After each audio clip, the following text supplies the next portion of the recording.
Dahil sa masamang panahon, suspendido ngayong araw ang klase sa Maynila at trabaho sa ilang opisina ng gobyerno. Nakatutok si Salima Refra. Maghapong bumuhos ang ulan sa lungsod ng Maynila. Sinabayan pa yan ng malakas ring bugso ng hangin. Ang motorsiklong ito di na kinaya ang ulan at hangin. Bumaligtad naman ang payong ng ilang commuter. Abot gutter ang baha sa Taft Avenue sa tapat ng NBI at sa may PGH. Kanya-kanyang lusong sa baha ang mga commuter na pahirapan ang pagsakay. Baka maging sa ilang bahagi ng Rojas Boulevard. Maaga nagsuspende ng klase sa mga pribadong eskwelahan ng lungsod ng Maynila.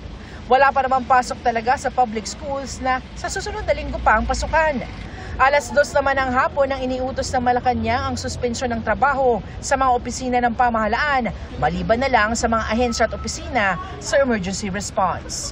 At least nagsuspend sila na hindi na kami umabot kung lumakas man yung ulan mamaya.